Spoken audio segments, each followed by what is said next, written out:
OneX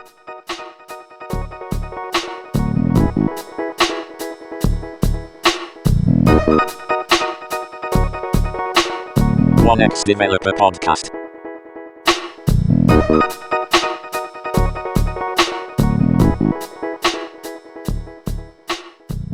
Welcome back to the OneX Developer Podcast. Got a special episode today. We got Cory House with us, joining us. Cory can tell us more about himself, but he runs React.js Consulting, which is a consulting company, and also I saw some teaching on Pluralsight, which I wanted to ask you about, more about that, how you got into that, but sounds fascinating. Yeah, tell us about yourself. Sure thing. So I've been writing code since the late 90s. So I'm at the age where I'm supposed to be managing people, I guess, or maybe farming. I don't know, but I just keep writing code. I've always really liked writing software. So I feel like getting up each day, solving problems with technology is sort of its own reward. It's just a lot of fun, and things continue moving every day, so it feels dynamic. I have worked in PHP and Cold Fusion and .NET and Flash and Java for the last many years. I've been a front-end specialist. So I was working in Angular. I saw React about 10 years ago and I went, ooh, I really like this. So I decided to go all in on React. Sorry, that's my reminder to join this podcast. Very important reminder. So oh yeah, I'm going to go ahead and say stop on that. Yeah. So I decided to go all in on React, and it worked out so well for me that I had a full-time job. And once I decided to specialize in React, I put up a website, which is reactjsconsulting.com. It's been out there for years. And I remember at the time I was a principal engineer at Cox Automotive. Loved my job, had a wonderful boss, had tons of freedom. But once I put that site up, I started getting a lot of attention, a lot more than I expected. I had, in 1 year, when I had a full-time job, I had over 40 different companies reach out to me for either consulting or training. So I was drowning in a good way. And I realized I had a hard decision to make, which was I couldn't keep the full-time job and do all this stuff on the side. Like I was saying no to good work that ended up paying really well. So I finally decided to have the hard conversation with my boss. And this is actually really interesting too. It started with me taking a sabbatical. I said, can I have 3 months off? Because I had already used up all my vacation. And even though they had unlimited vacation, I just effectively said, I'm not going to ask for any more. Like, I feel like I've taken what is a reasonable amount. Just don't pay me for a few months. And I want to see if I can do this thing on the side. So my boss was so kind, so open. And I was able to be candid with him. And he said, yeah, go try it, see if it works. And if it doesn't, in 3 months, you come back and you can continue being a principal engineer. So after 3 months, I thought maybe I'd catch up and I'd be bored, but it turned out I was busy the entire time, and I got more work during that time. So I couldn't justify going back to the job. And this was back in about 2018. So ever since then, I have been independent, fully focused on React, training teams, consulting, helping level up everybody in the UI space. And it's been a wonderful experience being independent. Very cool. That's awesome. Did you do a lot of advertising for the site? The way you described it made it sound like almost like you put up the site and people just flock to you. Oh, if only it were so easy. No, I mean, my story is no different than anybody else's. The way that you get attention in this economy is by adding value. I mean, you can go out and place ads, of course, on various social networks or on Google and those sorts of things. I've never done that. The way that I've gotten business has been organic. And by that, I mean, I try to create content every day. And I do that usually through Twitter. These days, I've recently started pivoting over to YouTube. I'm literally right before this call, I recorded my first YouTube short. So I'm going to try that format. I'm looking into TikTok. But back in 2018, really what I was doing was I was tweeting, I was blogging, and I was going to conferences a lot, and I was authoring courses through Pluralsight. So then the other final thing was I did have a site, and it did have pretty good search engine optimization. If people were Googling for React consultant or React training or React workshop, then they would find me. So through those sorts of 5 areas, I created a funnel that kept me very busy over the last many years. Mm.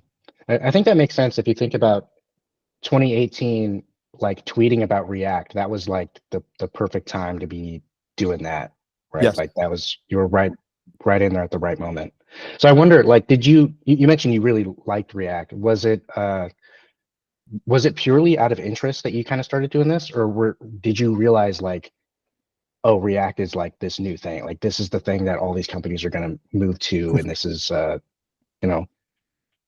It was purely out of interest. When I see a technology that I really enjoy, when I try it a little bit and it feels objectively superior to what I was doing before, then it's really hard for me to go back. And it's a bit like that old saying, a luxury once sampled becomes a necessity. So this is the danger of flying first class or staying at a 5-star hotel. Like suddenly now you're rather unhappy with the Holiday Inn. It just doesn't seem quite as nice when before it seemed completely sufficient. And so the same thing happened to me. I was working in Knockout, then I was working in Angular, at the time Angular 1. So once I saw React, it just felt like a clear step forward to me, and I wanted to go all in on it. My full-time job at the time, I was a principal engineer, so it was actually part of my job to choose our front-end stack. So I pivoted us from Knockout and Angular, and we went all in on React, which worked out really well for us because at the time that was a rather dangerous decision. I mean, you have to remember at the time, Angular was king. Everybody was excited about Angular, and React came along and people laughed at it and they thought that this was a silly thing from Facebook.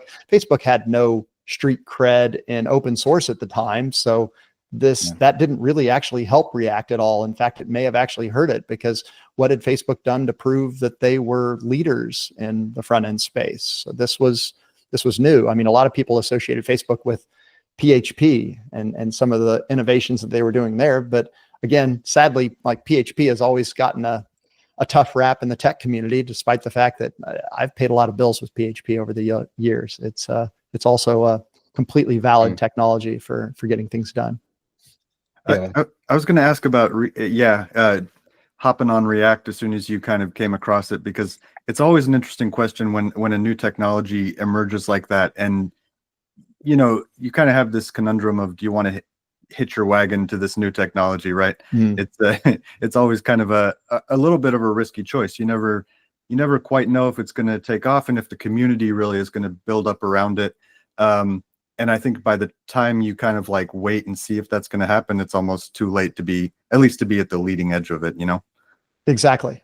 Yeah. In fact, I get that feeling right now when you look at things like AI as hot as one could imagine right now. But I get the feeling like if I tried to pivot to AI right now, I feel behind. Like I have a friend with a master's degree in it. I have friends that own agencies that specialize in it. And that has been something that I've been following, but only at a cursory level, not every single day doing everything I can to drink from the fire hose. It is a specialty that has multiple specialties inside of it. So this whole thing of timing, I got very lucky with React because, I mean, to be clear, I have chosen a lot of losing technologies. I went all in on Flash at the beginning of my career, to the point that I learned Flash before I learned HTML. And I really honestly felt like Flash was going to kill HTML, which is a silly thing to say today. I mean, it makes me sound like I'm totally disconnected from reality, but there was a time that like Flash was very clearly a technically superior option because the browsers at the time. Nonetheless, I've picked the losing horse multiple times, but this one time I bet right. Yeah. Well, I think we all have, like, I know Brendan and I, at least we've spent a lot of our career working on legacy systems where we've worked with things that were at one time this hot new thing, and now it's like everyone's like cursing the day they even introduced this into the project, you know. I gotta say it's kind of surreal almost, because I remember React being like the new thing, and people looking at it like, okay, do we want to switch to this? Does this have legs for the long term and that sort of thing? And it's weird because now we're almost at the point, I feel, where React is like almost like the old stuffy thing. You know, people are talking about HTMX and Svelte and like newer things, like that's the sexy new thing. So it's almost weird to even think that that's what it was, but that's totally what it was. Oh, it is. And what you're getting at also is an interesting thing that I'm dealing with right now. So the nature of any business is that it has a lifespan. I mean, you look at the S&P 500, the vast majority of companies that were there 20 years ago are not there anymore. Like there are very few long-term companies that can stay in leadership like that. And in the same token, I've seen that ebb and flow too. The demand for React specialists is lower today than it was a few years ago because, well, there's a lot more competition and there's less buzz and a lot more people know it anyway. So there's all sorts of reasons to expect that I need to broaden my horizons, look around, maybe pick another specialty here soon. That can happen too. And I'll say this as a side note. I think a lot of people are hesitant to become entrepreneurs, to go out on their own, because there's this feeling that the vast majority of businesses fail. This all depends on how you define failure. So say, for instance, React just goes to zero in the next few months. Everybody decides to move on to the hot new thing, whatever it may be. And I end up closing up shop. Was my business a failure if I was earning great money, enjoying what I do, traveling around, feeding my kids, everybody's happy, and then today I close up shop? Now that would be a failed business because it was closed within X years, but that's not a failure. Like defining what failure is in entrepreneurship is a pretty gray line. And it, to me, it largely comes down to the individual. Like I have had enough success over the last few years that if my success stops today, I have no regrets over the last few years. It was a wonderful experience and it was lucrative and I added a lot of value. So that's something that I would encourage your listeners is, often something seems risky, but risk is the chance of an irreversible bad outcome. And that was part of how I decided to quit my job, was I realized that it was probably easy for me to get another job if I quit. Maybe I wouldn't like the new job as well, or maybe even my boss would hire me back after I quit. In fact, that literally happened previously in my career. I had left a job for a year. I regretted it. And I went back, ran into my boss at Target and he goes, well, come on back. And I did. Like that can happen. It's a thing. So I say these things to encourage people to consider trying things. Yeah, I wanted to ask you, Colin and I have sometimes talked about entrepreneurship, and I feel like one of the common stories you hear from entrepreneurs is like, I started this business because I really liked programming and React and things like that. But when I started the business, I found that I was mostly just like doing finances and doing business stuff that didn't actually involve me coding. And I found I was spending less time doing coding. Is that your experience, or did you like those other aspects of it? There's a truth to that for anybody that starts a business, but it need not be a blocker. Now, I say that because this depends greatly on whether you decide to be an independent versus, say, opening an agency. And this is part of why I've chosen thus far not to open a software agency. A friend of mine owns his own agency, and he spends much of his day managing his team and looking for new work and trying to find the right talent and market the company. And he spends a little bit of time writing code. Now, me, I know myself, I really like writing code. I like being in the software, being creative. So the aspect of everything else I just described there, of dealing with taxes and finances and marketing, all that stuff, it's a necessary part of the business, but it's not something that I love. What I've realized though is, as an independent, I don't have anybody to manage, just me. What I really effectively, all I have to do if I'm not coding is make sure that I'm building a funnel. And the way that I build that funnel is ironically through coding. Now, given it's not necessarily coding like what you're thinking of, but it is me doing a screen share. It's me creating a video. It's me doing a talk at a conference. It's me authoring a course, and all those things create a funnel to someone coming to me for more work. So in that way, yes, my taxes are dang complicated. I mean, my business taxes are probably over 100 pages these days. I have to have an accountant help me on all that. So those sorts of things are headwinds. Figuring out healthcare is a headwind as well. But there are good people out there that you can pay to help with these things. So if you can get the funnel right, if you can get your billing rate right, if you can keep the work coming in, then you can basically pay people to do the things that you mentioned that you might not want to do. And it sounds like you like all that other stuff. You like going to the conferences and making the funnel. Yeah. Well, in fact, the way that I ended up here was a quote that I'd read years ago about warning about looking for a particular field, and instead ask yourself, what is the way that you want to live? Look for a way of life. And I knew that the way of life that I wanted was to have time flexibility. So like, look at today. Today I got up, I hung out with my kids before they went to school.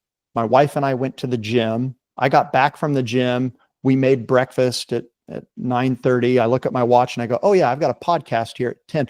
Like, I started my workday joining this podcast. I get to decide when my workday starts because, well, my clients in general do not require me to work specific hours. I engage with them. We'll schedule meetings. Occasionally I've had clients that will have stand-ups and the like. So those are some recurring things. But I knew that my experience as a manager gave me clarity that I didn't want to have a calendar that was filled from 8 a.m. to 5 p.m. I didn't want to have to be in a certain spot. I didn't want to have to wear a certain outfit.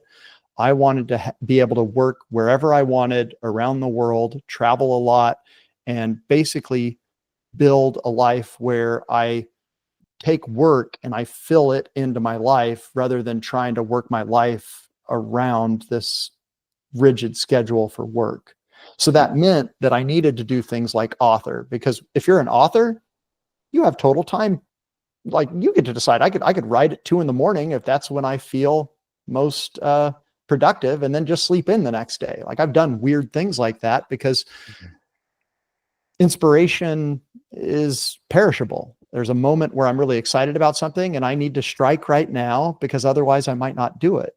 So that whole idea of designing, lifestyle design is a term that like Tim Ferriss has used, I found, that really clicked with me. So I had to step back and ask, what do I want out of life? What would my ideal lifestyle look like? And then what could I do and give to the world so that I could be given that gift of the lifestyle I want? Yeah. Yeah. That's really interesting, because I've heard some similar things like that from I guess you call them kind of self-help people like Tim Ferriss, who they talk about designing your life. And I remember I think it was Peter Vu who said that one thing that he noticed was a lot of people he works with, they try to design a life around, say they want time flexibility, they want to be free from like a boss or whatever. So they think, okay, I'm going to make as much money as I can, because then if I have all this money, I don't have to do that. And then their life becomes, they work all the time to make more money, and it's the exact opposite of what they wanted. So it's interesting that people seem to work backwards, right? You want to think, okay, what is it that I want in life? How do I want to live my life? And then you take the steps to get there. Would you agree? Yeah, I also like this idea of understanding what enough is, because when you talk about the money aspect, honestly, it's something that I've struggled with, and I probably still struggle with to this day. I, to some degree, look at finances like a game, and watching my income for the year go up is just naturally rewarding. It just feels good, and going, oh, okay, I made more this year than last year. That's me succeeding in business, because there's lots of ways to define success in a business, like impact with people, how many people you respect in the field, how often people just genuinely appreciate what you do and say thank you and sing your praises to others. But it's just really easy to watch the number there. So the problem, especially for any independent, is if you don't know the answer to what is enough, then the default is more. It's always more. So I've struggled with that, where I go, well, I could work Saturday and I could work Sunday and I could make some extra money, but do I need to? Like, what am I sacrificing there? Because that Saturday and Sunday, like, you only get so many weekends in your life, and your kids are only at an age where they want to be around you for this little window before they go live their own lives. So it's all a conversation of trade-offs. And it's frankly probably the hardest part about being independent, is that there's no one else saying that your workday ends. Like, you have to have the clarity and the self-control to stop work and to be balanced. I've heard Cal Newport talk about that too. Like, having, you that's kind of the starting point, is you decide on that number, what's enough money to live on, and then you work until you reach that, and then you start trading that for flexibility, like you're talking about. So you have that lifestyle in mind, and you can go to your boss and say, like, I only want to work so many hours. My salary remains the same, but I have expertise in this field, and you kind of try to trade it for the lifestyle that you want. I love that you bring up Cal Newport. His book, So Good They Can't Ignore You, had a big impact on me. I loved that message of picking a specialty, getting really good at it to the point that people can't help but want to work with you. And that gave me a lot of clarity, because I mean, part of something that you have to do if you're going to go be a consultant, if you're going to try to be any kind of specialist, is there's an aspect of working for free, and you're working for free potentially for weeks, months, maybe even years before you get the fruits of your labor. You're sort of gambling that this thing's going to work out. And there's been more than one occasion where I got hardly any value. Like I worked hard to become a specialist in Flash in the early 2000s. And then Steve Jobs came out and said, you know what, we're not going to support Flash. And he killed it. And I went, oh, wow. Okay. So like at that moment, I didn't know that he'd killed it, but it became very clear within a few weeks that I needed to go read some books and I needed to find a new path. So the job that I was in was now a dead end. So that's the hard fact of life, is you're often placing bets that may not pay off, but you've got to be ready to be honest with yourself and move on. I'm curious what that looks like in that moment where you see kind of the writing is on the wall for Flash.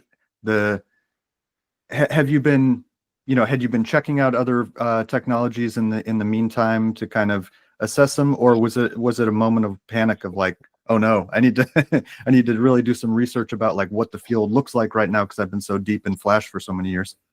Well, so this was early in my career, and I had at the time a role working in Flash. And in fact, a good friend of mine had dropped out of college. He was going to the University of Kansas, and he dropped out because this is back in the early 2000s. They offered him 85 grand to do Flash, and 85 grand in today's money, like this was big money at the time. I couldn't believe he was making that kind of money. And he made the right decision, even though Flash ultimately died. Like, he created a real name for himself. He got a lot of respect, and he pivoted just like I pivoted. Now, given this wasn't a hard thing for me to figure out, like the moment that we saw that Flash was dead, it was clear, okay, the web platform is the thing to bet on here. So I had to go, I knew a little bit of HTML, but I bought this thick HTML4 book, like hundreds and hundreds of pages, and I read it cover to cover, because I go, well, that's obviously going to get me closer to that. And I need to learn CSS. So let's go find a book on that and read through, and then just start iterating. So you can, that's one thing that I really like about a book, is it's this feeling of, it's not perfect, but it's this feeling like, if I finish this thing, I've got this totem that I can sit on my shelf. Like I've got books back here. I could go find that HTML book that I read back in the early 2000s, like to do this pivot. I've still got it there, because it's just, I have this sort of romantic feeling of that changed my life, and I can remember how big a deal this was to me. Yeah, I get that too, and I'm not like an ebook hater, but I do think like, don't you guys miss that? Don't you want to like hold it rather than like look at like a picture of it, sort of? So I'm interested, like, well, first of all, I gotta say, I have some very fond memories of playing Flash games in the high school library. Those are some very good memories I have. Yep, same. So pour one out to Flash. But it's very prescient, like what you're talking about, like, because there's a lot of people online saying that these AI tools are just going to completely, none of us are going to have jobs tomorrow, right? All the AI tools are going to write the code for us, which Brendan and I are a little critical of that take. But the thing that I do kind of go back to in my head is that I believe that whatever happens, I know that I have the ability to like find a way to, if that means retooling my skill set, if that means even going away from software to do something else, I have that confidence to do that, right? Like I know that I can learn valuable skills that will like give me a job tomorrow. I feel, you know. One thing I wanted to ask about is in starting when you kind of left your full-time position, did you face a lot of imposter syndrome, and or do you still? When I left my full-time position, I had the opposite of imposter syndrome. I felt like, wow, if this many people are reaching out, there's something here, and they're so hungry for finding somebody with specializations, then I'm uniquely qualified. And in fact, this is something that I have seen some people do as a cycle. And the cycle is this: you get a full-time job, you become really good in a niche and get paid to do that. And the moment that you're really good at this niche, you regularly try creating content out in public so that everybody else can get value from that. And you create a reputation around that, quit your job, and then go help a bunch of other companies do what you just got paid to do at that one company. And the beauty of that is you tend to make more and have a bigger impact if you come in short term. Many of my clients I work with for weeks or months. Some of them I've worked with for years, but that's more the exception than the rule. And the reason that that's so valuable is there's just a recognition that there's an infinite amount to know in software. And because of that, if you can find somebody that's really good in this little niche, they can end up adding many times the value that some other full-time role might do if they don't have all that experience already. So that's the real opportunity anytime that you see something new out here, and especially if it catches fire. Now, this thing with imposter syndrome, I've felt it. Like, I remember feeling it when somebody said to me years ago, why don't you speak? And when somebody said that to me, it was one of the greatest gifts that she could have possibly given me, because nobody had ever asked me that. Nobody had ever suggested that I could talk to people, that I could teach. The reason that she said that was I was sitting there talking about this course that I took and how much I enjoyed it and how good the teacher was. And she gave me permission to think about myself that way, which is amazing. And frankly, she had no reason to even say that to me. Like, she had never seen me teach anyone, because I hadn't. But somebody saying that empowered me in a way that was just amazing, because I had to go home and go, well, why don't I? Like, maybe I could do this. I now have effectively permission. So this is something that ever since I started speaking at conferences, there'll usually be a few minutes before the conference. And I love to visit with the audience and get to know them. And the message I send to people all the time is, I'll say, how many people in this room have ever spoken at a conference? And usually you're talking about single-digit percentages, maybe a few people in a room of 100. And I go, I want to ask you, why not? And you might feel like an imposter, but if you think about speaking at a conference a lot like show and tell when you were a kid, where you'd bring in the stuffed animal or the Lego creation and show it to your kindergarten class, it's sort of like that. Like, all of us are learning something every day at our job. And a conference is a chance for us to come up there and say, here's what I learned, so that everybody else doesn't have to feel the same pain points that I felt. Here's a path to success that I found works. And nearly everybody can do that. So there's nothing special about that. One other thing on that front I think about is when it comes to imposter syndrome, you might think, well, I can't talk about, say, TypeScript because, well, Anders Heilsberg, he knows TypeScript way better than me, or Matt Pocock knows TypeScript better than me. He's so well known for it. Well, there are multiple pizza places in your city. And the reason there are multiple pizza places is there's lots of ways to make pizza, and people enjoy different things. Same story with teaching. You're going to have a unique set of metaphors and similes, and the way that you present the content is going to be unique to you. And some people will like it and some people won't, but that uniqueness is what makes you special. That's interesting, because we did one of these a couple episodes ago with Matt Watson, and he had said, nice. Yeah. Well, he actually recommended that I reach out to you. So that's cool. That's how that happened. And he said something along the lines of like the plumber that you call to fix your plumbing issue is not necessarily the best plumber in your area.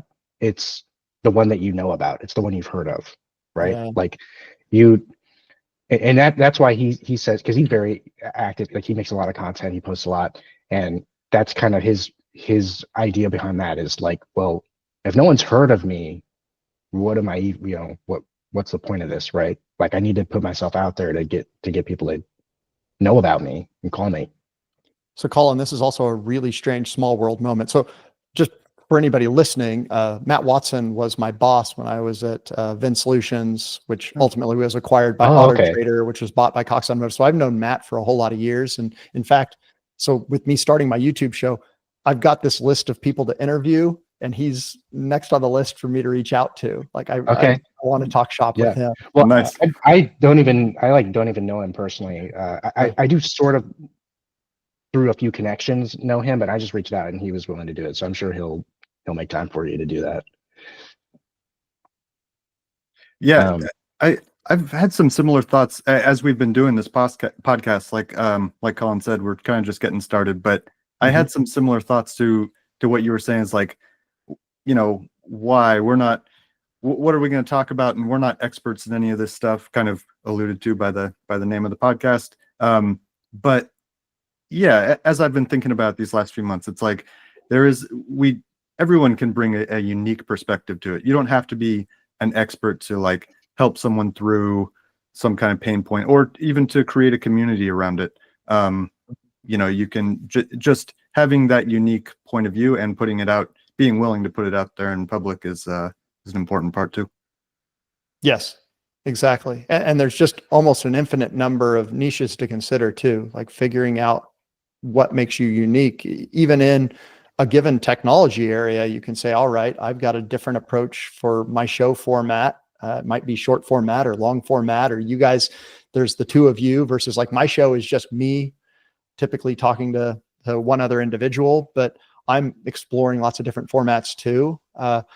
There's a quote I heard the other day that I really liked, which was, the work works on you.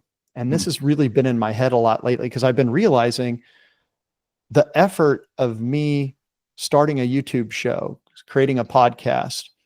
I've learned so much about video and audio and lighting and marketing and publishing. I've also just gotten more comfortable in front of a camera. I've gotten all this experience asking people questions and thinking carefully about what they've said and asking interesting follow-ups, which also just makes it easier for me to have a conversation with anybody in life. It's like there's all this stuff that just the effort makes you better. And maybe that's enough. Like if only 20 people end up watching the video, I still got value out of the conversation. And maybe that's all that matters. Oh yeah. And I mean, that was the initial conversation when Brendan and I were coming up with the idea for this show, is like, okay, even if literally no one listens to this, we have good talks. So that, we lose nothing and we gain a lot. Exactly. Yeah, absolutely. So did that that comment about have you ever tried speaking, did that lead you into some of the Pluralsight stuff? Exactly. Well, because to back up slightly, that conversation was me talking about John Papa, who was a Pluralsight author, still is to this day. And I was talking about a course of his and how he was my favorite author at the time. So that was what led them to say, well, why don't you reach out to them? And she even helped make a connection for me. She happened to know somebody that worked there. I did an audition. It worked out. My timing was perfect. I came in right when Pluralsight was starting to ascend. I authored a course because I wanted it to exist. I didn't really expect it to make much money, but it turned out that my courses have been viewed by literally hundreds of thousands of people now. I think last I checked, around 750,000 people have watched my courses over the last decade, which, compared to YouTube numbers might not sound like a much, but in behind a paywall, it blew my mind. It's fantastic. And it's something I think about to this day. Like if you can find the thing that you want to do just because you want it to exist in the world, like you've already won. That's it. Like, and that's you guys right here. It sounds like you guys have the same philosophy as me. Like I didn't start a podcast expecting to get rich. I'm just doing it because it's something that's always been on my bucket list. And I'm going to try it and I want to create it. And I think the act of creation is its own reward. Absolutely. Yeah. And it's interesting because we've talked a little bit about maybe doing some tutorials or some sort of getting into education type thing. And I think I said that exact phrase to Brendan of like, well, I mean, what are we gonna? I don't. What do I know that There's a lot of Python courses out there. I don't. There's a lot of people who know JavaScript. Like I'm Googling stuff every day. I don't know what the hell I'm doing. But uh, but I mean, you're right. There's stuff I know, right? There's got to be something. Mm-hmm. Sometimes I think about like how many Python tutorials did you read, and it's just like these ideas kind of weren't making sense. And then like oftentimes you read one and just the way they explain something that is slightly different from the other way, it's like now it clicks, it makes sense, Yeah. Absolutely. Yeah. Well, something related to that front that I keep in mind is I don't expect to understand anything the first time.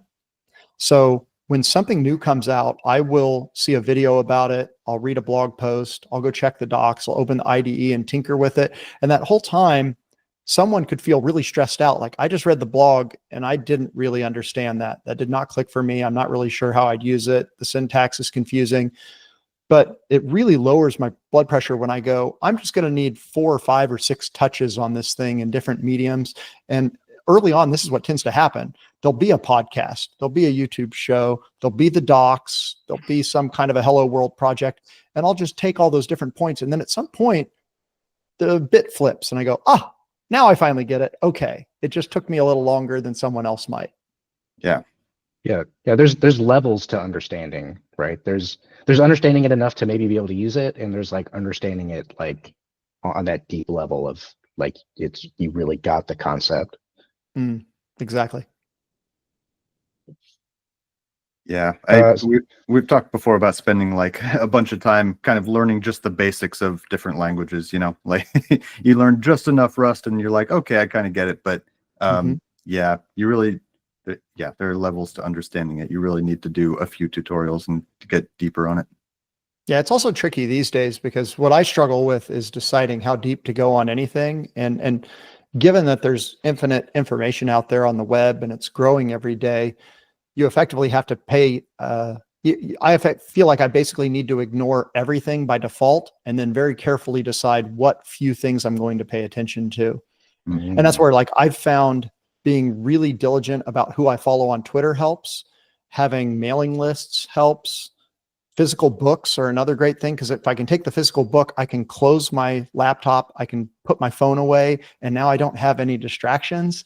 Like anytime I'm reading on my laptop, it is like I am a tab away from distraction, and I find it harder for me to do long form content with my laptop because of that. Definitely.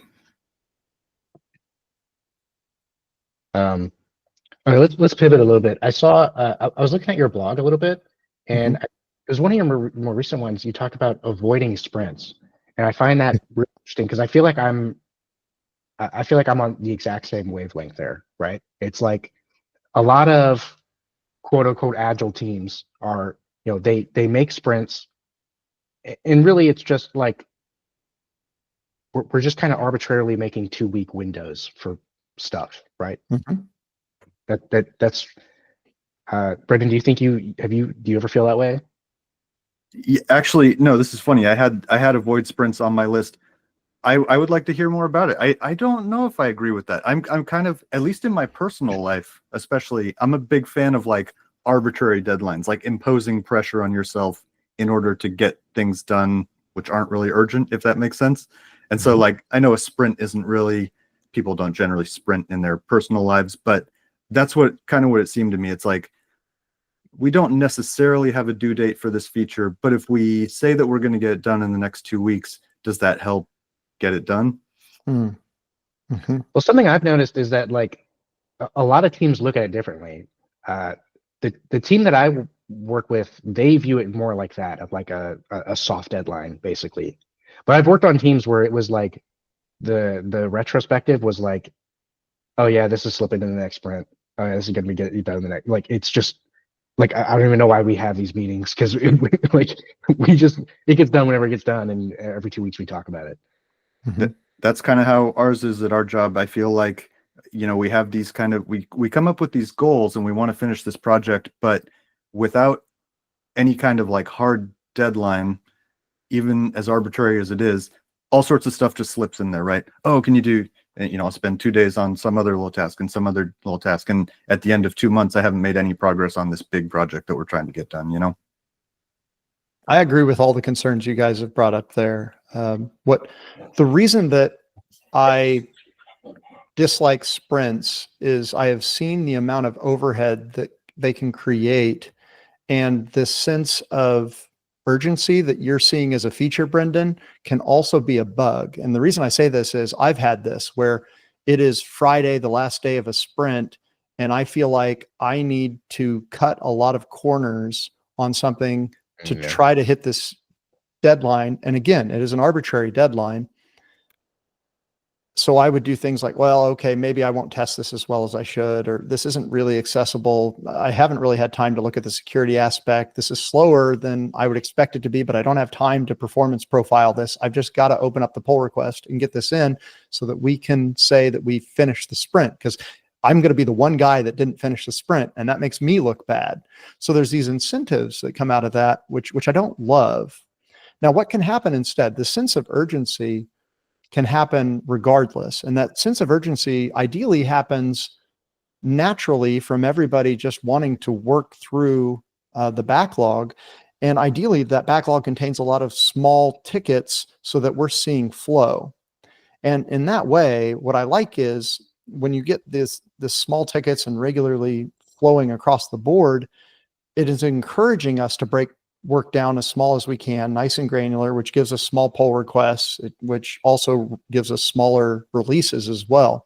What tends to happen in my experience when you've got a 2-week sprint, teams start thinking about releasing every 2 weeks, which ideally I want to release every day. In fact, I'd like to release multiple times a day. I want a bunch of small releases. I don't want to batch work over a 2-week period.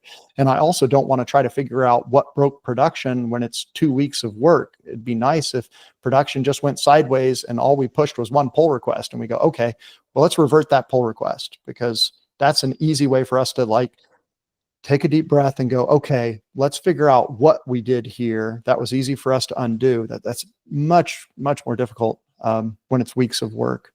So there's trade-offs with all of this stuff, but I tend to think in terms of lean, in terms of flow, in terms of working the bottlenecks. A wonderful book on this front is the Phoenix Project, which talks about this very idea of taking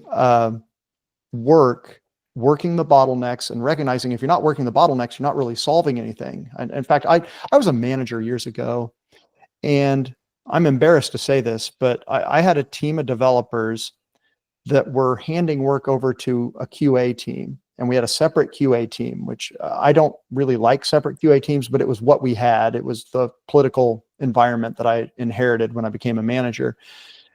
All of our tickets were piling up in QA because QA couldn't keep up with our workflow. They were understaffed. Now, I had this board, and I had this board showing all these stacked up tickets. And unfortunately, I just sat there going, well, that's annoying. When what I should have done was went to the QA team and said, can we partner with you to help QA all these tasks until you guys can get your team fully staffed? Because clearly you're hurting right now. You got people that have quit, got people on vacation. But I didn't do that. Like I didn't work. The whole point of visualizing work in progress on a Kanban board is to draw attention to issues. Like I can see the tickets piling up, but I shouldn't merely say, well, that's annoying. I need to say, how can we fix this problem? So that was my mistake in the past. And if we were doing a 2-week sprint, what would often happen is people end up waiting until the very end of that sprint, and then they jam all this work over, and QA gets this fire hose that they can't possibly process in time. So there's other things. Whereas ideally, if they were a bunch of small tickets worked often, then Monday, I open a pull request, we merge that, QA looks at it, and we move on. So it's a long answer to it. I don't know if that sways you guys at all. How does that address your concerns? I want to say I've seen that a lot, where where QA gets just pummeled on those last couple days of the sprint. Like that happens a lot. And I think part of that makes sense. I mean,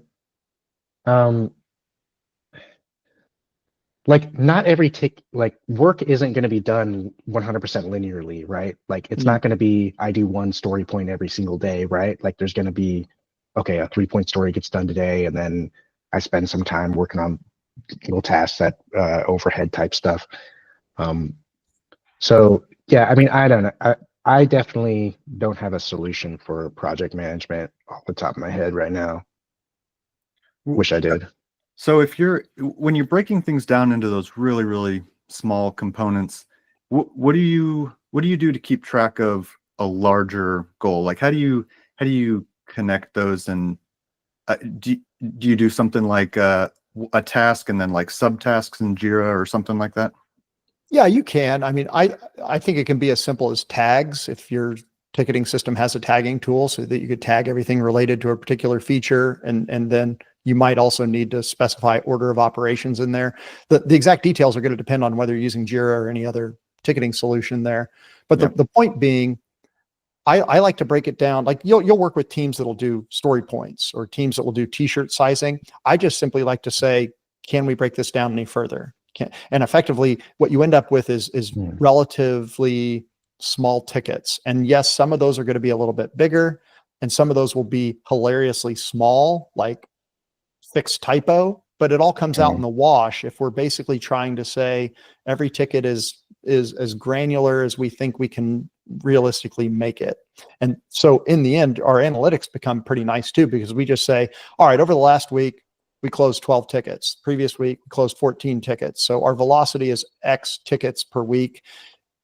So now given someone from afar might say, yeah, but every ticket isn't equal. And I go, yeah, but relatively speaking, they all come out to, we've figured out we can do about that many tickets a week. So if you come to me with a new feature, I'm just going to go, all right, as a team, let's write our tickets, like break our tasks down. Do we feel like we could decompose these anymore? No?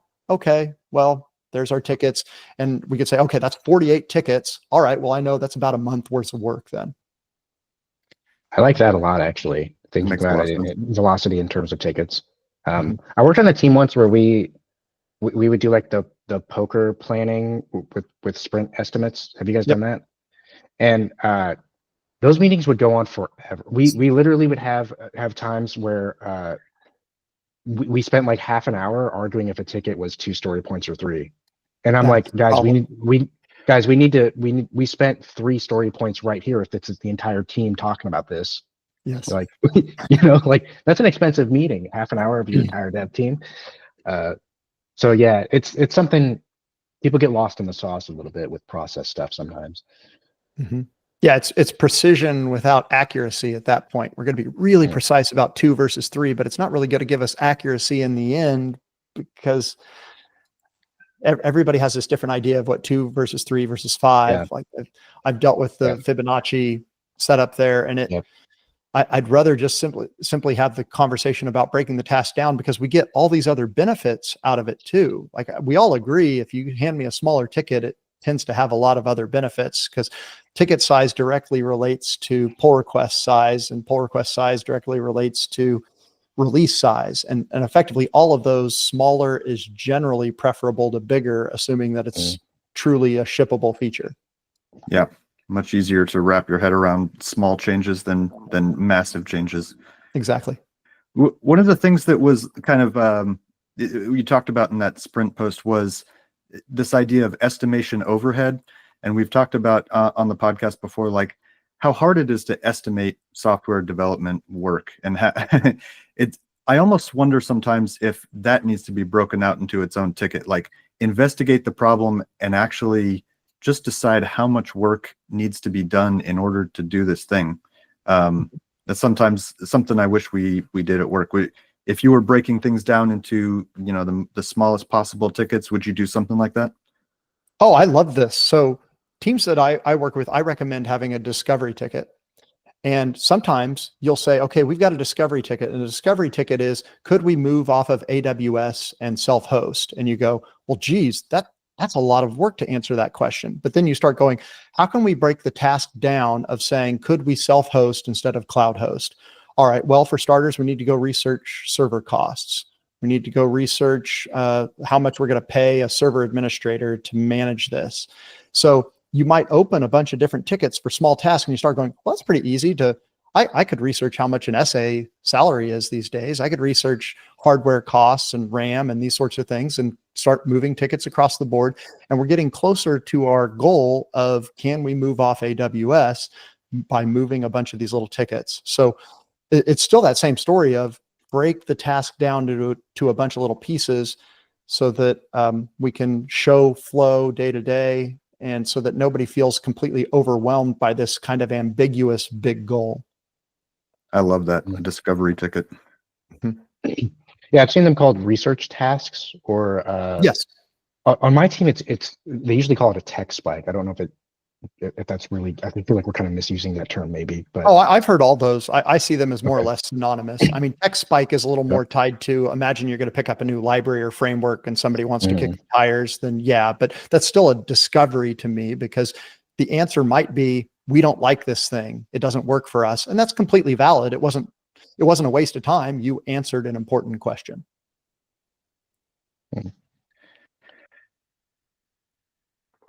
Yeah, I'm gonna start doing that.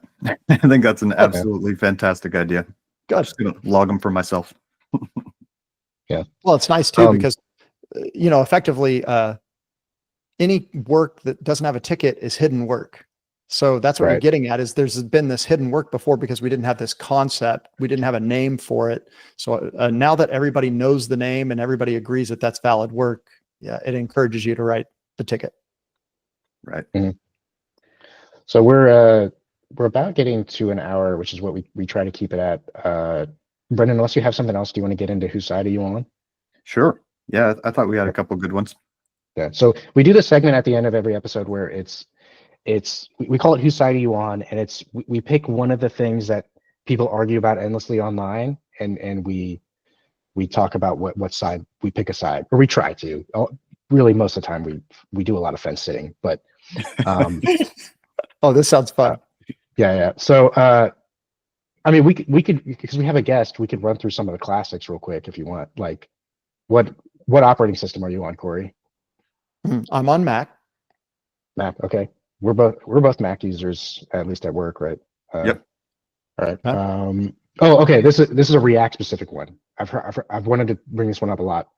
Is React a framework or a library? React is technically a framework because React calls your code, assuming that that's your definition of a framework. With a library, traditionally, you call the library. With a framework, the framework calls you. So what happens is I create a component and then React invokes that function on my behalf. So I just change state, and then it's React's responsibility to invoke that function for me intelligently when props change or when state changes. So technically a framework. That said, I always describe it as a library because that just feels like I'm being pedantic to call it a framework. And it also muddies the water when React is encouraging people to use a framework with React. So Next.js is a framework that's very popular. So using a framework with a framework just feels a little confusing to people. Yeah, I think they officially refer to themselves, the React project, as a library, right?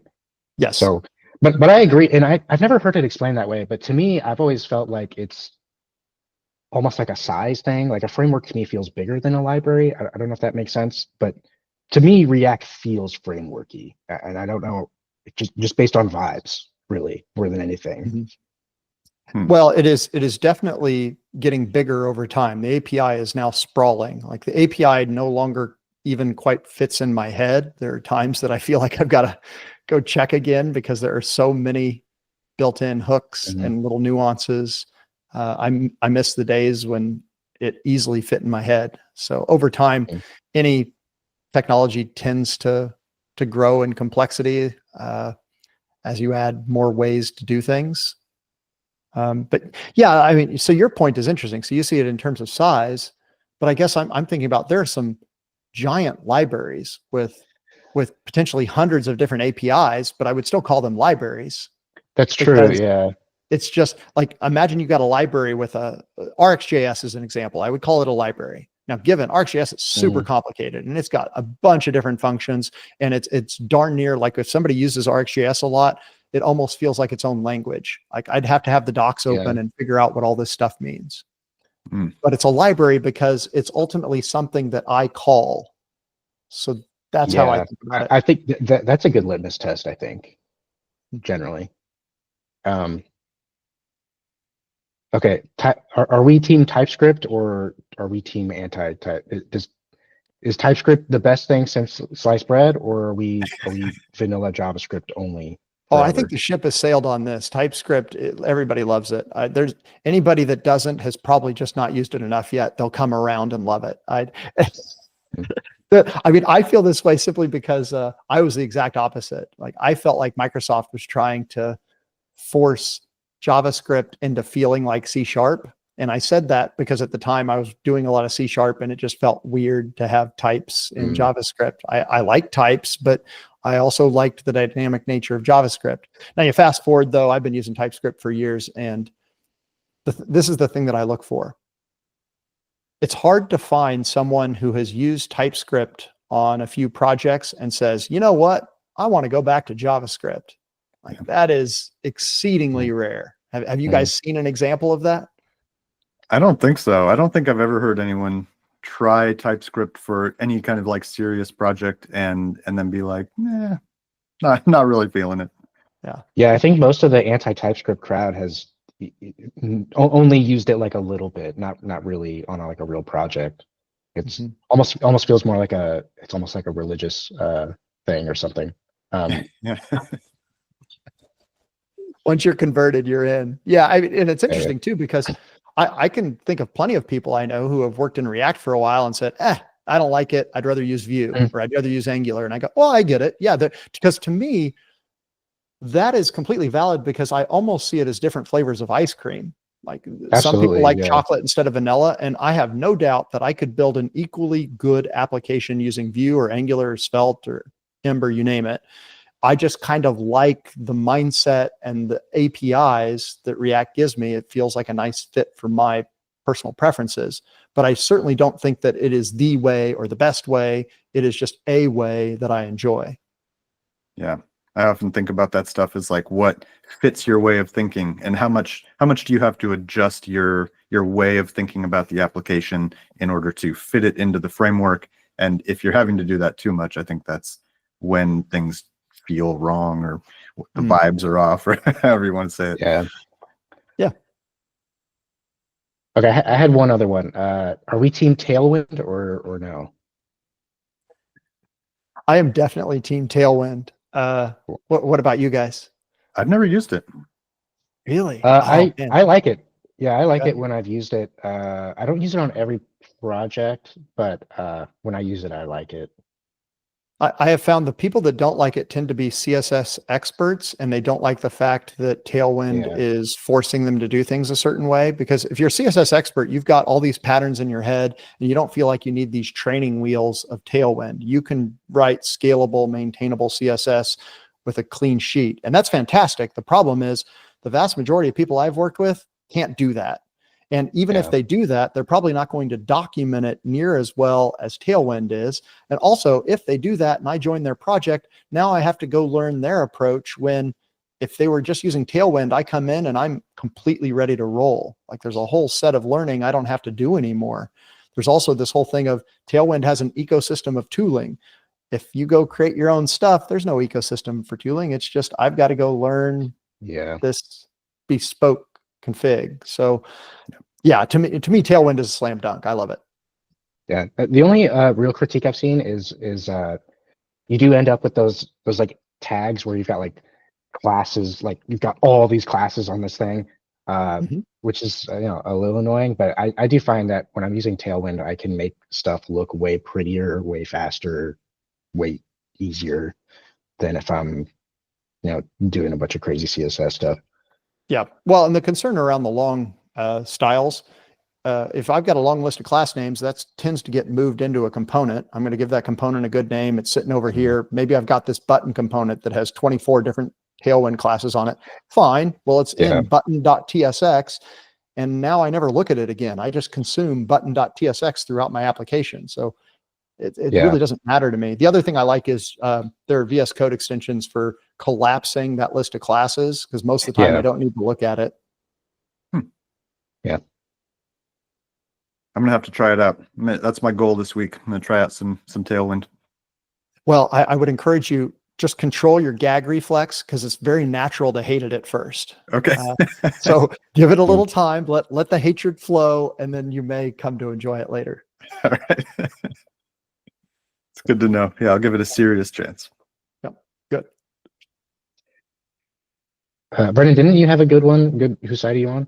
I was wondering, I don't even know if this is controversial, but I was wondering about the idea of using JSX outside of React. I've seen blog posts and stuff where people talk about doing that. I'm not sure I've actually ever seen anyone do that. Is that, whose side are you on? Using JSX without React?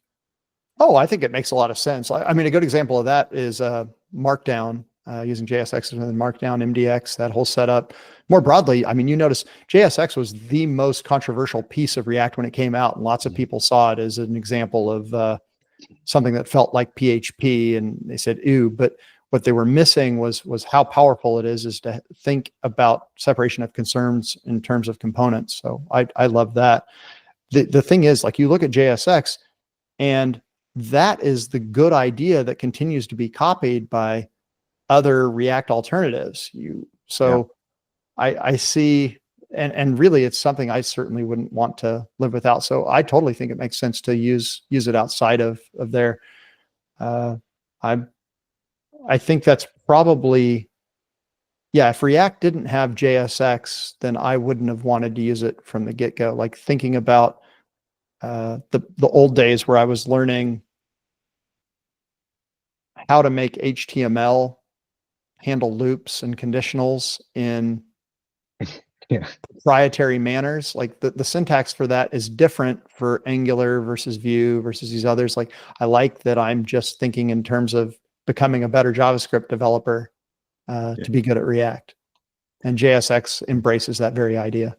It's the reason that occurs. That's a really good point. Yeah, I think it really is the good idea that people have taken and run with from React. I think it resonates with a lot of people as just an obviously good idea. Yeah. So I think we're about ready to wrap it up. Cory, do you want to plug anything? Like, where can people find you? Sure thing. So you can find my courses out at pluralsight.com. There's a free trial if you're interested. Courses on React, JavaScript, C#, and I've got a careers course out there too. You can find me on Twitter, or X as it's called, under House Core. I tweet at least once a day about software development. You can find me on YouTube as well, also under House Core. And my consultancy is reactjsconsulting.com. All right, great. With that, I think that's a wrap. Everybody check out Cory House, and thanks again for coming on. Thanks for having me, guys. This was fun. Yeah, thanks, Cory. Appreciate it. 1X Developer Podcast. Hey everybody, this is Colin. First and foremost, I want to thank you all for listening to this episode of the 1X Developer Podcast, and let you know that if you have any questions, comments, or if you just want to tell us about your day, you can reach us at X, formerly known as Twitter, at 1X Developer Podcast. We're also on YouTube at 1X Developer Podcast.